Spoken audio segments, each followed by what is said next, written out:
Shelley and John and Ali and Karen to come up to the tables, come up to the front. We'll open up the discussion to the floor there. Should we sit? We can. Should we sit here? We'll perch. The problem is the projector. Maybe we should go down now. Yeah. Is that going to be difficult if we sit down here? Is it too low?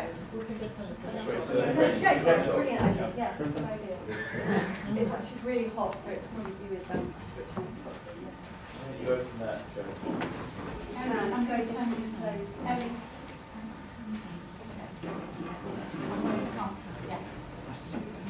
The lights will come up in a moment. I just take them.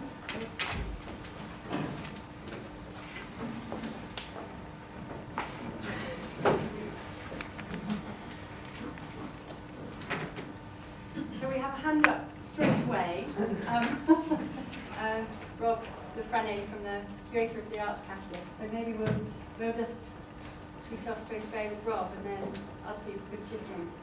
Well, my first response, Ellie, was caused by seeing you put that map up on the slide. And right through all the presentations, I wanted to ask about rising sea levels and where that comes into all this. As you projected to 2114, I think there's a lot of controversy about where the sea is going to be at that point. So I wondered if everybody, the whole panel, could comment. That doesn't seem to have come into any of the discussion so far. The fact that the sea levels may be considerably higher in these repository sites, and I wondered what the thinking is about rising sea levels. So that's what I want to ask. I can speak about the low-level waste site at Drigg, because of course we asked them exactly this question, because we could hear the waves of the sea whilst we were at the site. So it's the first thing you say, it's like, the sea's over there, what about rising sea I levels? presume your 2114 map represented the coastline as it exists now. No, that's now. That's now. You haven't done anything to that. No. The Drigg site, the low-level waste site at Drigg, is 18 metres above sea level. So they say, and the private licence for managing the site is for the next 100 years, and so that's what they're really interested in, is the next 100 years. Not true. Okay.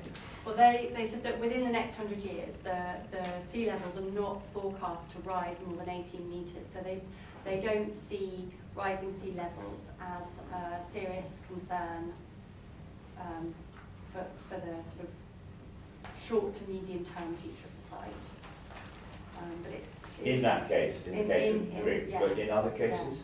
In other cases, I don't know, you'd have to look at it case by case, but I know that rising sea levels are supposed to be part of the safety case of each site, and maybe Shelley could talk about that. I mean, the environmental change in general is always considered as part of the environmental safety case. So for the low-level waste repository at Drigg, they have to consider things out thousands of years. So as part of that, they look at what is going to happen over the next 100 years, 300 years, 500 years, 1,000 years plus. And they produced this huge safety case. I mean, one of my slides had a picture of a guy with a trolley, and that's the printed paper version of the safety case. And their central theory is that after about between 300 and 1,000 years, the site could be eroded such that it ends up in the sea. And that's their central assumption. So they do their calculations about the radiological impact and the sort of things that I do with that as their basic assumption. They've got other sort of alternative features, if you like, that they also calculate. But that is their central theory, is that, yes, at some point in the future, the site will erode. But you look at the radioactive material that's in there, it's going to have decayed by that amount of time, such that they have to make the safety case that even if the site erodes and stuff ends up on the beach, it's still safe, it still meets the criteria that the Environment Agency has set. And if they can't make that case, then they can't accept radioactive waste. And so they're continually making, every 5 years, they have to remake the case to the Environment Agency. So it's they have to update with modern science. So it is seriously considered, and that's just for you know, the low-level waste site. If you've got a deep geologic site, most of the sites, some of the sites are near the coast, some of them aren't. But if you look at them, they all consider environmental change. They look at different glaciations, they look at different sea levels, they look, especially the Scandinavian ones, look at the rise of the land, and then once the ice has melted. So they consider all these sorts of things, which is why the safety cases are quite complicated. But yeah. Rather than carry on about this, but I do want to just reframe my question then. On what information, on what scientific information do they then base that on? Well, because there's not a consensus, as I understand it. Well, they look at the different alternatives. Right. You have to look at the different options, and so they consider them all. The impression we got when we visited was that perhaps one of the more complicated factors was this legacy from early storage of waste, because they don't actually know what's there. And there was a lot of anxiety expressed to us about the fact that it would be very difficult to move it. So I think that's probably a problem that's being thought about on an ongoing basis. Oh, yeah. You know, just right back at the It's a beginning, big problem. even talking to just people on the site, they remember people with gloves. You know, you'd talk to a little security guy and you'd go, yeah, and there's photographs or my father's car. You know, it was just really early days. So actually moving it, it's not simple now because I'm not 100% sure what's there. So it's quite being the first. It was really interesting. It was really interesting for us to visit because it is the first one in Britain. And so all oral history project. yeah, they were talking about an oral history project that they've been trying to Been interviewing people who worked at the site in the 50s and 60s, trying to get a bigger picture about the legacy waste that's there on the site. But interestingly, those interviews and that oral history project has not been made public. So at some point, there will be a nuclear archive, hopefully, with these interviews that describe how waste was disposed of and what was in there at the time. And the only reassurance they were able to give us was that the containers with the not so clear waste, I mean, it's a low-level waste site, it's licensed as a low-level waste site, but they do have containers that they suspect are not as low-level waste as they should be. They said that they buried those right in the bottom, in the middle of the stack. So you've got to imagine giant car parks full of shipping containers, full of waste that's been grouted. They have big grouting tables that kind of vibrate, so the grout shakes down, and they seal them off, and then they're stacked. And it looks pretty much like a shipping container park. And so the kind of more questionable shipping containers are in the middle. And I think what's really interesting is that there is a safety case, there are laws, there are people working very hard to ensure the safety of the site, but there are all these kind of messy backstories behind every bit of nuclear waste. And so this is where the kind of problems and concerns are, where the itineraries are not actually accurate or complete, or there are kind of grey areas. And some of those are for historical reasons, where waste was just sort of shoved anywhere, really. And then, well, yeah, I mean, it was part of the way that people dealt with waste in the 50s. Yeah, you know, all waste. All waste. Nowadays we have landfill sites with liners and all that kind of stuff, and we're quite careful about things and the records. In the 50s, what they actually did was better quality than what they did with ordinary domestic type waste, but it's still not great, and the records aren't as good as they could be. It's inevitably interesting though, because the stories that are held as well in those cracks are interesting. So I think when that archive becomes public, I think it will be fascinating. I mean, there's a lot of interest in the nuclear industry in interviewing former workers and people who have dealt with materials or on sites, just to get the record of what happened, where all the drains and stuff in the buildings, what incidents happened, what bits of contamination might there be. And so, I mean, that's the first thing you do, is to go and talk to the people, look in the archives, and then go and talk to people. So there is an increasing sort of oral record actually is. I don't know. Drainage was another thing that seems to be a big issue at Drigg. They have this sort of these parallel sort of systems where they try and catch what they call leachate, but also have water generally on the site. And it did seem that there was leakage that was being monitored all of the time, and it went up and down. It's part of the condition they have to monitor. Speaking about the legacy of the nuclear waste, I'd like to mention the documentary Into Eternity. Yeah, By that's Matt great. Wilson.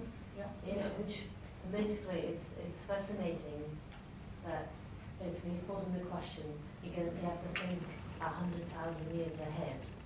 And the question is what sort of civilization, you know, and it's the question about the marking of the sites, and, you know, if you use numbers or letters, you know, will the future understand it? So is that something, you know, when the proposals are made, you have to think that far ahead?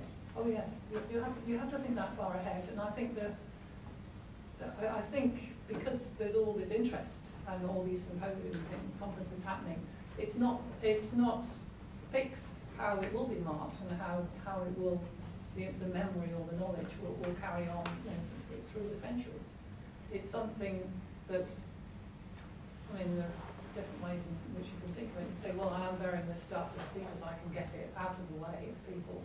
So people are going to have to try really hard to get to it. I'm doing the best I can. Maybe that's all I can do. But if it's something simple that you can do by preserving the memory to try and keep people out of that, reduce the probability, maybe I should do that as well. Or maybe in 100,000 years' time, people are going to be so clever and have such wonderful technology that they won't be worried about a little bit of radioactive waste. I don't know. You can postulate very, very many different futures. And this is the ethical debate that's been going on with radioactive waste disposal, you know, for a long time. And I became aware of it 30 years ago. And it's something that people are grappling with. There are no simple answers.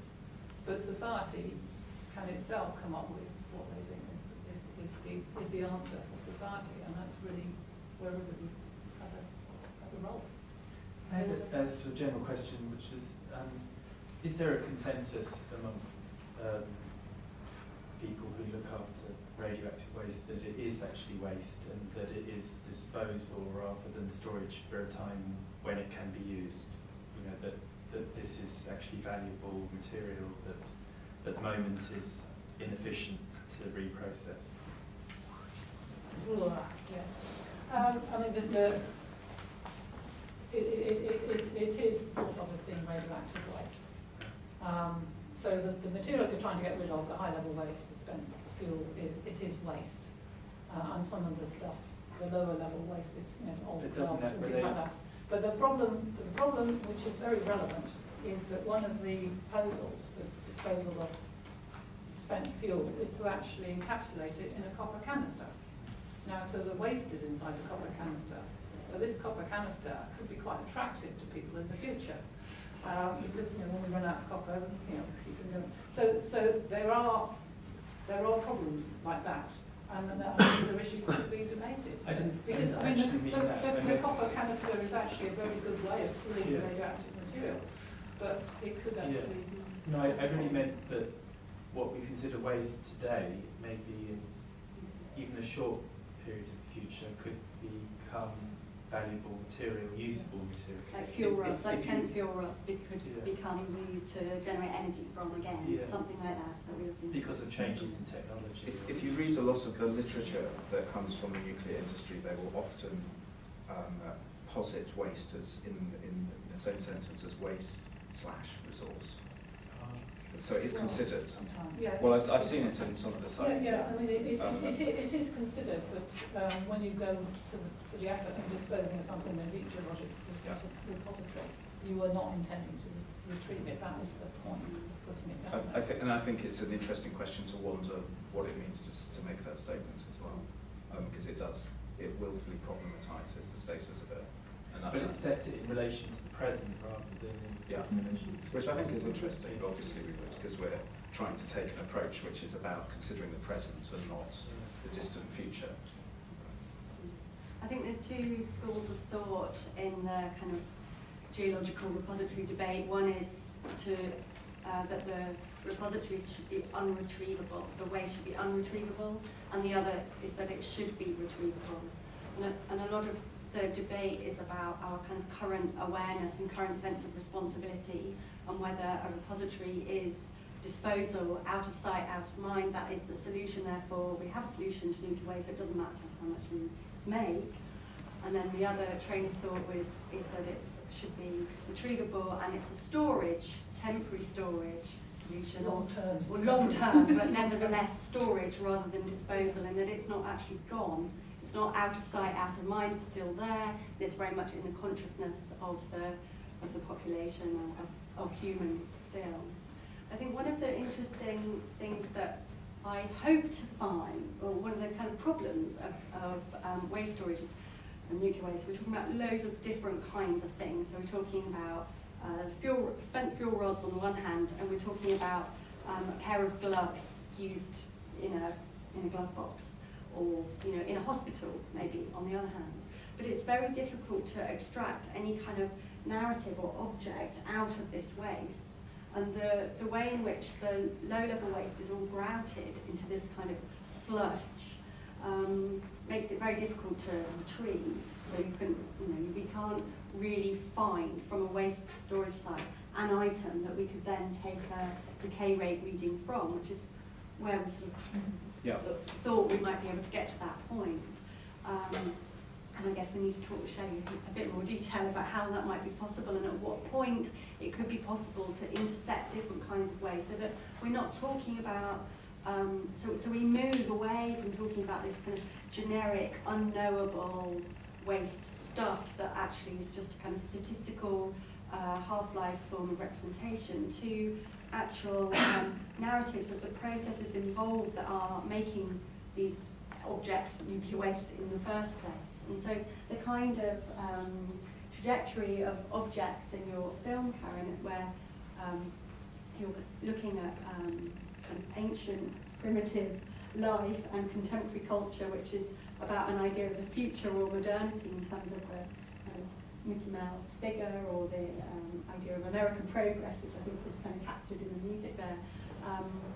It's really difficult to look at the nuclear waste industry as a kind of research project and extract any kind of objects or narratives from it. So I think this is one of the reasons why it's so difficult to get a grasp on, because there's not you just got a question there. But it might be a question, it might be a point, but on that point, I'm Robert Williams, by the way, Cumbrian Alchemy Project from the University of Cumbria. One of the ways, of course, one can approach that is to view it as something which has a meaning, a place or a site which has a meaning. And I'm referring now to Saduk's idea of the atomic priesthood from the early 80s. And that's certainly the trope that myself and my collaborator Brian Wilson took in our exploration of very, very similar issues. And incidentally, we'll be going to Verdun, so we'll meet over there, shall we? But there was something very interesting about Cumbria itself, from our point of view, that links in with Karen's ideas, I think, in terms of that film, where you've got the idea of the coming together of a number of different meanings, as it were. The notion of deep time, places of power or of significance, and the way in which narrative or storytelling can actually begin to discuss the kind of ideas about marking and lines. So in one of the films that we produced, we actually used a Norse hogback stone, which has the saga of the ring cycle on it, where, of course, Sigurd battles with Fafnir the dragon. So the dragon becomes this metaphor for perhaps a nuclear site or an installation. And it's about how one deals with that, not necessarily how one evades the risk or defeats the risk, but it's about how one deals with that as a set of meanings, I suppose. And there's something very interesting about meanings as monuments and markers, rather than something where a language might become entropic over the course of several days. So I wanted to kind of link in with Cameron's film, which I thought was really interesting in that respect. Sorry, there wasn't a question.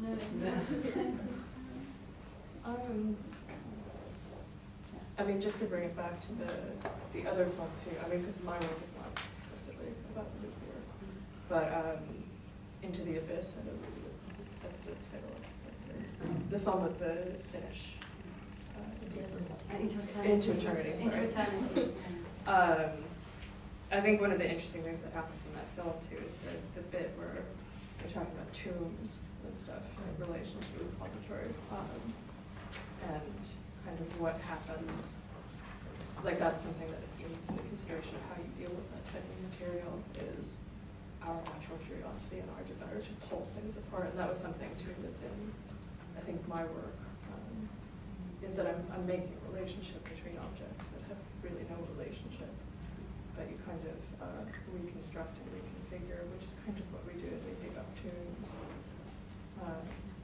We discover histories, we remake them basically, which is, how do you speculate about what that will do to materials you bury? There's a certain amount of hubris, isn't there, in thinking that we can place stuff in a depository for over 10,000 years.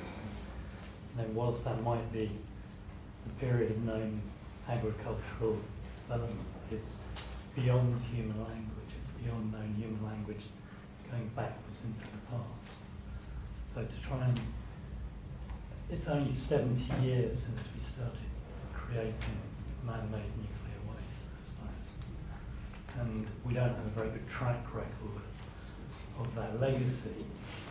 So it's slightly worrying to think that we can be, that we shouldn't stop creating more of it in a way. I mean, this is a debate that goes on. I think there was a big national debate in about 2006, led by Coram, C-O-R-W-M,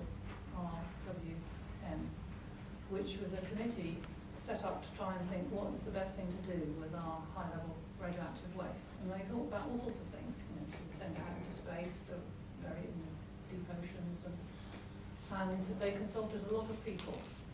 And it was a huge national debate on it. There's a lot of information on, if you go onto the Coram website, you can find out all about it.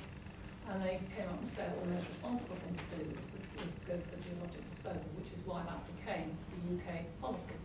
So it's not that people haven't thought about it. And I know it's unimaginable to think about all these long timescales.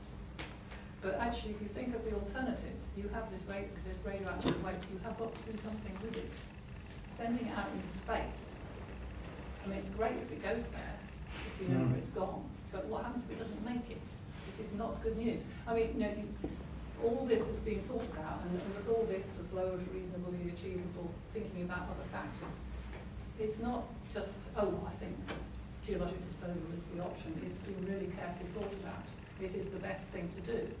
It may not be perfect, because there is that faint chance that somebody might drill into it. But on the other hand, it's the best, what you know is going to happen, which is the gradual sort of rotting of it, if you want to think of it that way. You can predict that because you know it's in a stable formation that's been like that for 1 million years. You know what happens down there. You can look at different futures that might happen and say, well, if this happens, how dangerous is it? So lots of studies can be done like that, and you can get some kind of feeling of confidence. It does come down to knowing what you put in there in the first place. And in the past, we haven't been very good at that. Now, it's very well regulated, and you do know what's in the parcel that you're accepting.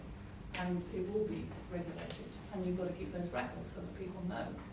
That's another issue, which is keeping the records of what's actually in there, as opposed to just the fact that it exists. I think you need to get all this into some kind of perspective. It's an unimaginable, imponderable thing. But the whole point is that in radiation protection, we do think about it. in many other fields, people don't even think about what's going to happen in 100,000 years. Two wrongs you don't know, make a right. No, they don't make a right, but it's why it's so difficult, because... And forgive me, I'm not asking you to defend it. No, I'm just saying, it's why it's so difficult, because nobody else has done it, so there are no answers. What should we be doing about things in the far future? Nobody's really actually addressed it. Nuclear is the one area where we're trying to address it, and you come up with all these imponderables. You know, We're I going don't to have have the to, answer. we're going to have to wrap up now. I just wanted to say that we've got a purposefully long lunch break so that people can spend time looking at the Arts Catalyst archive. And there are two or three documents at the back that really lead on from this conversation, Shelley. There's the Records, Knowledge, Memory Literature Survey on semiotic markers, which is at the back there. So do, if you're interested, you probably know all of them. And also, I wanted to flag up Cecile Massart's work. And Cecile Massart is a Belgian artist who's been working documenting and making artwork about radioactive storage sites for the last 20 to 25 years. And her book is at the back here as well. And her kind of, after documenting these sites, her proposal is that each generation should, that the site should be a space for each generation to create their own marker. So this is not about thinking about the future, as you say, it's about thinking about the present and what kind of ways of thinking about through artwork and through other media. How do we think about the nuclear industry and our nuclear legacy and the complexity of that? How do we make it visible? How do we make it political? How do we investigate its nuclear aesthetics, the way that the nuclear industry is normalised, and these kinds of cultural problems that we have. So I'm not going to say too much more. I know that there's questions and debates here about tombs and entombment that could probably happen, about literature of tombs, and lots of other questions that hopefully you can discuss with each other over lunch. So over to Zee and Lisa, who will be available to answer your questions about the archive, and see you back here at 2 o'clock very promptly. So 10